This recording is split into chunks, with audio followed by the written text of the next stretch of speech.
Alors, on va prendre en main Fusion de façon très simple. Donc, je vous invite à regarder la vidéo 13 et 13 bis si vous ne l'avez pas regardé pour déjà commencer à comprendre un petit peu ce qu'est Fusion. Alors, première chose que je vais faire, c'est que ici, je vais venir par exemple mettre un texte. Alors, soit je fais texte ici, soit je fais clic droit, ajouter un outil et il suffirait effectivement d'aller chercher un texte, ou soit venir faire CTRL et touche espace en fonction effectivement de comment vous avez paramétré vos raccourcis, et de venir par exemple faire texte. Voilà, et j'irai chercher effectivement un texte. Alors, ce que je vais faire, c'est que je vais venir effectivement faire texte plus, et on voit que j'ai un nœud libre. Ici, ce nœud, il est libre. Faites attention parce que si j'avais sélectionné effectivement ce nœud et que je fais texte plus, on voit qu'on a une connexion. Alors, dans ce cas de figure, ça ne m'intéresse absolument pas. Donc, il faut bien faire attention et bien veiller à... Si on sélectionne un nœud et qu'on choisit un outil, que ce soit par cette manière ou directement par exemple ici, hop, il sera connecté. Donc faites attention parce que dans ce cas de figure, je ne veux pas le connecter. Donc je veux qu'il soit libre parce que je veux effectivement le connecter d'une certaine façon. Fusion, il va effectivement faire un système de connexion par sa propre logique qu'il va falloir découvrir au fur et à mesure, et par code couleur. C'est-à-dire que on verra qu'effectivement, on a des entrées, des sorties, et puis on a aussi des connexions qui sont un petit peu plus différentes qu'une simple entrée et sortie à proprement parler. C'est-à-dire que ici, vous voyez par exemple, si je prends le texte, si j'étire effectivement ça, j'ai ici donc une ligne jaune. Si je fais ça, j'ai alors toujours une ligne jaune, mais à partir du bleu. Et là, à partir du gris, j'ai une ligne jaune. Et ici, j'ai une entrée, ici en jaune, et ici, effectivement, en jaune. Maintenant, si par contre, je me positionne ici, j'ai une petite nomenclature qui me dit texte 1, effet de masque. Ici, je me positionne ici, texte 1, sortie ici, média out, entrée. Et ici, média out, sortie. Ce qui veut dire que par défaut, on aura toujours un nœud média out. Pourquoi? Parce qu'il faut bien que je puisse raccorder tout un tas d'éléments ici à une sortie pour pouvoir voir effectivement ce que ça fait ici dans mon visualiseur. Si je passe, comme expliqué dans les autres vidéos, par mon banc de montage, je vois que j'ai Fusion ici. Ici, si je vais dans Fusion et je vais le connecter, tac, ici, rien n'apparaît. Alors dans un premier temps, je vais uniquement me mettre en une vue. Par contre, dans mon inspecteur, effectivement, si j'écris Fusion, on voit bien effectivement que maintenant, si je retourne ici, alors là, il ne se passe rien, bien entendu, il va falloir regarder d'où ça peut venir.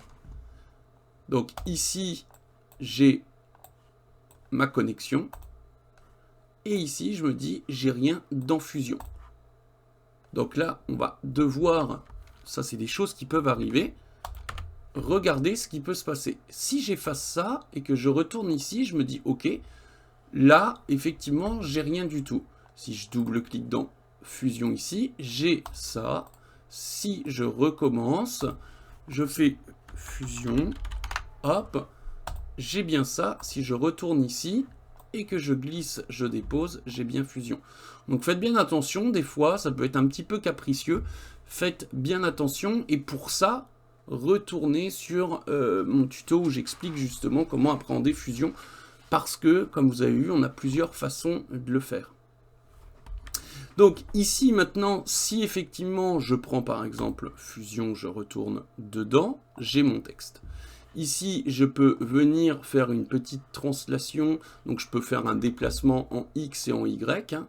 Donc il suffirait de le faire soit au milieu, soit sur les Y ici, à la verticale ou les X à l'horizontale. Si je me déplace, on voit bien maintenant que mon texte ici est déplacé. Alors, je vous le montre sur un texte tout simple. Bien entendu, on ne va pas forcément faire du texte dans Fusion. On va quand même faire des choses beaucoup plus élaborées. Mais c'est pour comprendre effectivement ce qui se passe.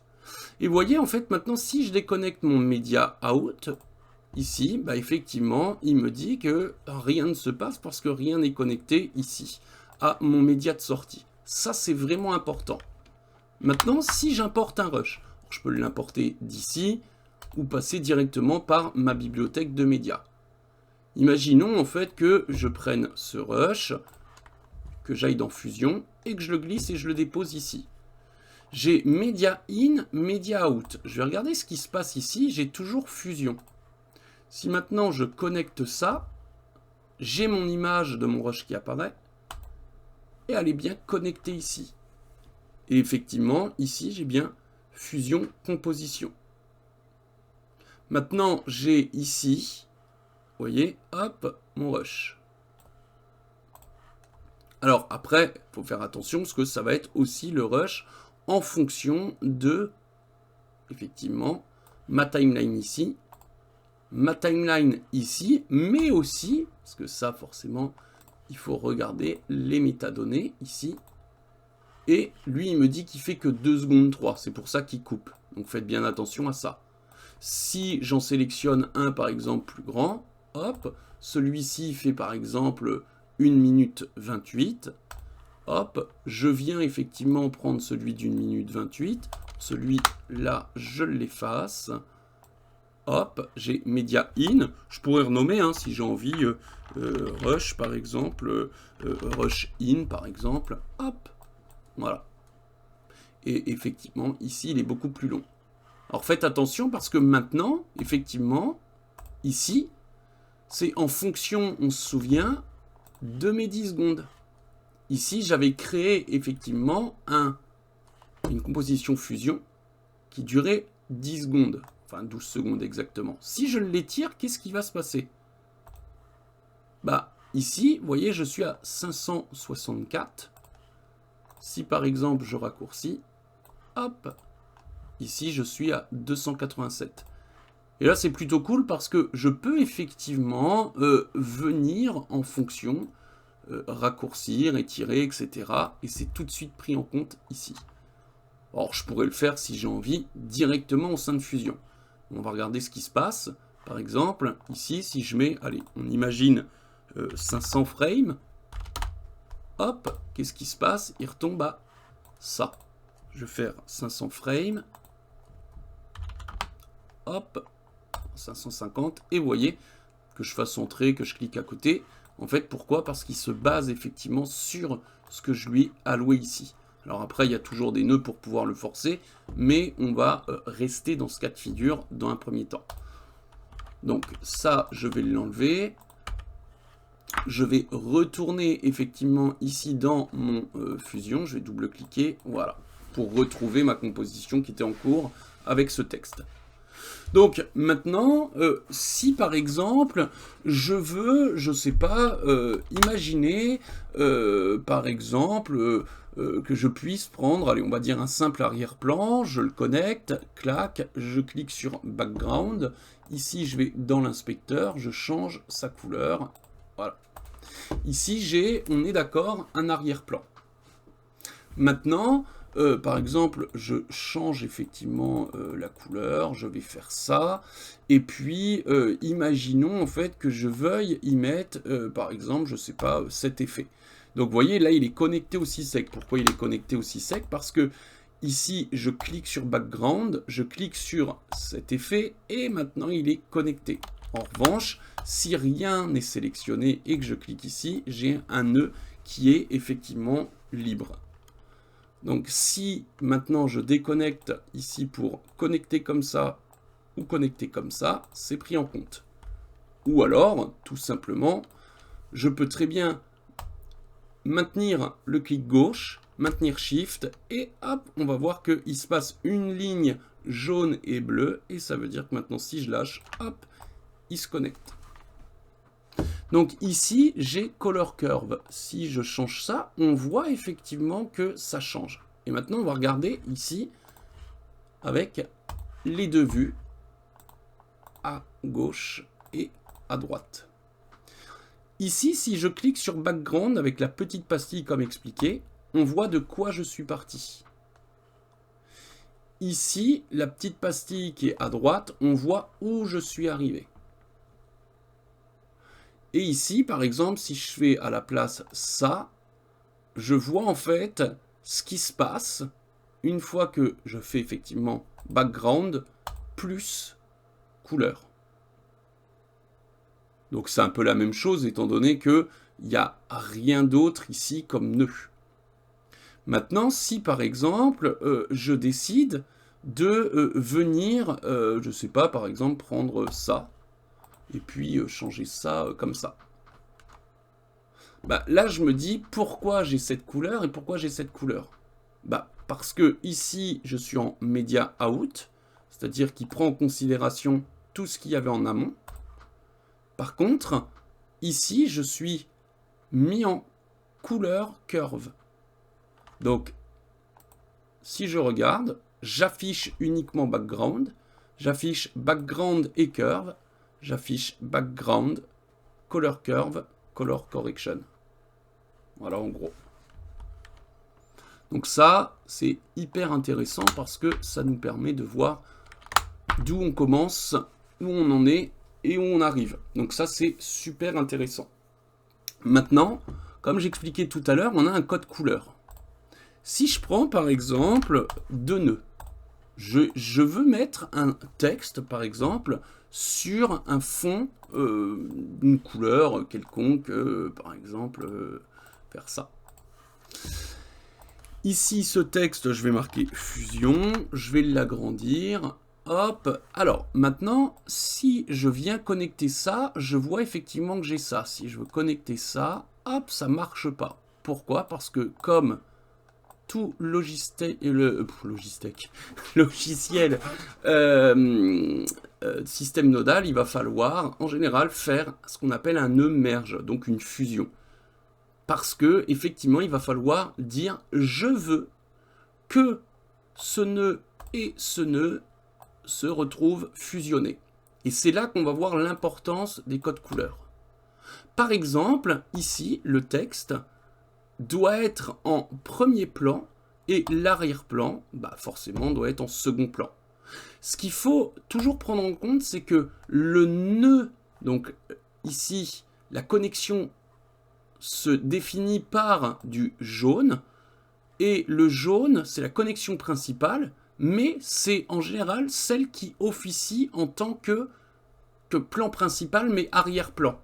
Ce qui veut dire que ici, si par exemple, je prends ce qu'on appelle un merge, donc je vais le faire par exemple, merge, je peux le taper, hein. Ici, j'ai deux couleurs. J'ai la couleur verte, la couleur jaune et la couleur bleue, on verra un petit peu après.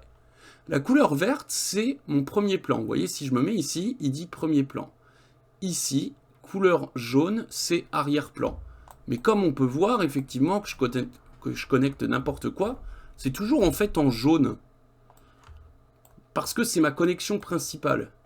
Maintenant, regardez ce qui se passe. Si, par exemple, je connecte effectivement, hop, le background en vert, le texte en jaune, et que je fais ça. Bah, effectivement, mon background, comme il est en vert, bah, va venir se mettre par-dessus le texte. Donc, on ne le voit pas. Maintenant, effectivement, si ce coup-ci, je prends le texte et que je le connecte en premier, ça en deuxième, on voit effectivement que maintenant, ici, mon texte est en premier. Pourquoi? Parce qu'il a la connexion verte, et la connexion verte, c'est le premier plan. Donc il faut juste différencier un petit peu tout ça. Alors, en fonction de comment vous êtes venu effectivement travailler sur l'art et la manière de venir personnaliser un petit peu tout ça, on peut mettre de l'ordre. Par exemple, si je fais touche CTRL et que je clique ici, alors c'est pas touche CTRL, c'est touche ALT, et ici j'ai ce qu'on appelle un nœud pour dérouter. ici, vous voyez, je me positionne et il y a marqué Piper Router. Voilà, c'est uniquement pour avoir peut-être, des fois, c'est pas mal, d'avoir un meilleur ordre comme ça, ou par exemple, si on sent que c'est trop comme ci, hop, je peux faire ça, et puis voilà. Voilà. C'est juste une question d'organisation, et c'est vrai que c'est toujours très intéressant de pouvoir se mettre comme ça. Voilà, si besoin. Si j'en veux pas, hein, hop, je fais ça, je supprime, je fais ça, je supprime. Alors maintenant, si je veux mettre par exemple de l'ombre ici sur mon texte, donc je le sélectionne, comme ça au moins je sais que dès que je vais mettre de l'ombre ici, qu'est-ce qui va se passer? Hop, c'est connecté. Et je vois maintenant que j'ai mon ombre. Il suffit d'aller dans l'inspecteur pour pouvoir se dire, voilà, je vais travailler, hop, ici, l'ombre. Voilà. Et voilà. Maintenant, ici, donc ce que je vais faire, c'est maintenir la touche Alt, donc peut-être CTRL chez vous, hop, et puis je vais dézoomer, puis je vais mettre comme ça. Voilà. Et on voit le résultat. Et si je veux voir d'où je suis parti, hop, je suis parti d'ici. Donc voilà le résultat. Alors je vais juste en fait m'ajuster ici. Donc si je veux pas voir apparaître ça, hein, il suffit de hop, cliquer dans Media Out pour voir le résultat. Si je clique sur ça, vous voyez, ça m'affiche le nœud en question. Donc voilà pour le moment un petit peu voilà comment je suis organisé. Donc par exemple, imaginons que je veuille maintenant me dire bah, j'aimerais bien avoir un arrière-plan mais avec deux couleurs. Par exemple, une à gauche d'une couleur, une à droite d'une autre couleur. Bah, ce que je peux faire, c'est regarder déjà, dans un premier temps, les paramètres ici qui s'offrent à moi. Et je vois que, par exemple, pour mon arrière-plan, j'ai pas grand-chose. Donc, si je veux déplacer, par exemple, cet arrière-plan, il suffirait effectivement de prendre ce nœud ici, le fameux nœud transformation, ou de l'appeler directement. Bon, ce que je vais faire, c'est que je choisis ça, et je clique ici. Et ici, maintenant, j'ai un nœud transform. Et maintenant, je pourrais effectivement déplacer, hop, ça ici. Ce que je peux faire maintenant, c'est me dire, ici, je veux en arrière-plan rajouter, hop, ici, une autre couleur. Donc, par exemple, je choisis, allez, la couleur, voilà, comme ça, à peu près. Hop, je vais prendre ça, et puis ça. Hop, voilà. Et maintenant, je regarde ici en me disant, si je me connecte au merge, bah ça fonctionne pas. Ça fonctionne pas parce qu'en fait, on sait que le nœud merge sert à fusionner. Et c'est là, effectivement, où je me dis comment je vais faire. Alors, on verra qu'il y a plusieurs façons de faire, mais on va regarder un petit peu tout ça. Donc, je vais déconnecter, hop, et je vais déconnecter. Pourquoi? Parce qu'on verra que le nœud bleu, enfin la connexion bleue ici, sert à faire des masques. Alors, par exemple, ici, je me dis, j'ai mon texte avec son ombre. Ici, j'ai mon background. Bon, je vais effectivement venir ici mettre fond bleu. Hop, et celui-ci, c'est mon fond jaune. C'est très rudimentaire, mais ça vous permet de comprendre la logique. Donc ici, effectivement, j'ai trois éléments, d'accord? Et ici, j'ai mon transform, parce que mon transform, c'est pour décaler effectivement mon nœud. Enfin, mon nœud, mon fond. Donc du coup, je vais me dire, alors, si la logique fait que, effectivement, ici, j'ai un nœud merge, mais je ne peux pas connecter, comme j'ai vu, plusieurs merges. Donc, il faudrait essayer de procéder par logique. Si par exemple je prends un autre merge, je me dis pourquoi pas essayer de venir se dire ici, si je le mets en premier plan, on va voir que c'est pas bon, mais alors là je suis comme ça. Par contre c'est pas bon si effectivement je le mets en premier plan ici et lui en second plan. Donc ici je le mets effectivement mon fond ici en arrière-plan, ici hop en vert. Donc là, ça fonctionne. Maintenant, je me dis, ça marche comme ça. Et est-ce que finalement, je peux pas me dire maintenant que j'ai fait ça, est-ce qu'il n'y a pas possibilité de me dire je connecte des choses et merger, donc deux merges en un seul. Et ici, je me dis, si je me mets en premier plan, ici en vert, et que je reprends effectivement ici un merge, est-ce que si le merge, je le mets en vert ici, et le merge, je le mets en jaune ici, si je connecte, j'ai ça. Et c'est là que je me dis, qu'est-ce qui peut se passer?